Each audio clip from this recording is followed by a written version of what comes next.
Hi, everybody. Welcome to the lecture on classical conditioning. I'm sure you're curious as to what this actually is and how it's applied to life outside of our psychology classroom.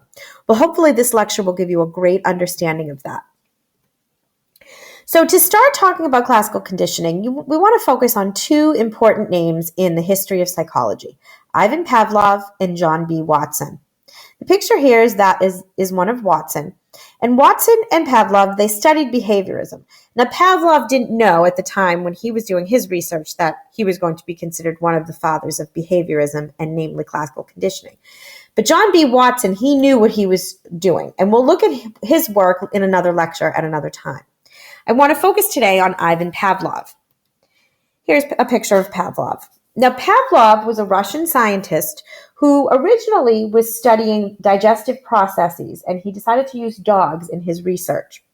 So he set up a research lab in his home and to study these digestive processes. What he didn't realize is that he would be discovering some very, very important concepts in classical conditioning and in all of psychology. Here are these concepts. So this is going to seem really overwhelming and a little bit confusing at first, but I promise you, between work you'll do at home and work we'll do in class, we will get this. We will nail this so that you walk away understanding each of these concepts. So the first idea you need to understand is neutral stimulus. A neutral stimulus is anything that elicits no response. Okay, so that could be anything. Right now, I'm looking at a cup in front of me, and the cup is eliciting no response from me whatsoever. The next terms seem overwhelming for some students, so I'm not going to give you the official psychology definition because that's just too much. I'm going to just give you a very simplified definition. So the first one, unconditioned stimulus, is any stimulus that brings about an automatic response. So the word conditioned means learned. When something is unconditioned, it means you have not learned it. So an unconditioned stimulus is any stimulus that brings about an automatic response.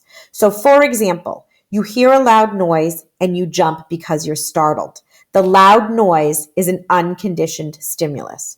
Nobody taught you how to jump when you were startled. You just do it. Remember, it's your reticular formation at work. The next concept, unconditioned response, is that response which is from an unconditioned stimulus. It is a response that is not learned. So take our loud noise example. The loud noise you hear causes you to jump because you're startled. So jumping and being startled is your unconditioned response. So those two concepts together, the US and the UR, are unlearned automatic stimulus and response. The next two concepts, conditioned stimulus and conditioned response, are learned behaviors. So a conditioned stimulus is any stimulus that brings about a learned conditioned response. And the conditioned response is any response that is caused by a conditioned stimulus. So let's talk about an example. You know how you're in class and you might be really involved in something and the bell rings.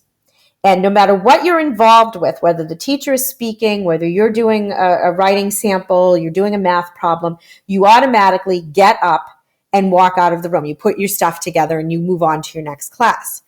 Well, the bell, the school bell, is a conditioned stimulus. We are taught to give the response of getting up and walking out of the room. Now, since you've been in high school for 4 years and you've always had bells and you've always gotten up and walked out, this has been a long-term conditioned response. When you go to college next year, you're not going to have any bells. So it's all based on the professor. Some professors let you go early, some on time, and some will even keep you to the end of their lecture, even if it means staying an extra 10 or 15 minutes. So conditioned stimulus, conditioned response are learned behavior, is a learned behavior. So in our example, the bell ringing is the conditioned stimulus And the conditioned response is you packing up and moving on. We taught you how to do that. You didn't automatically know what that meant. So let's talk about Pavlov's actual experiment. So here's this little doggy hooked up, and it looks like he's, sort of not being nice to the dog, but trust me, the dog was fine.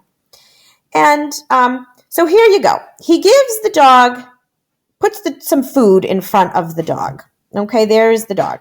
Now, that is the unconditioned stimulus because it brings about the unconditioned response of salivation. All right, see how the dog is salivating?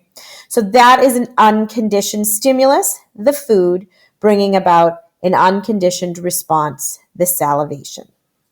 So then Pavlov decides he's going to ring this tuning fork, this tone, and a tuning fork is used to tone a piano, and tune a piano rather, and it makes this sort of high-pitched noise. And so this is why this had no response. This is a neutral stimulus as far as the dog is concerned. Here's the neutral stimulus of the tone, no response. Then Pavlov paired the neutral stimulus, the tone, plus the food. So they were together, presented to the dog at the same time. Now, after continued pairings, the dog would hear the tone, see the food, salivate.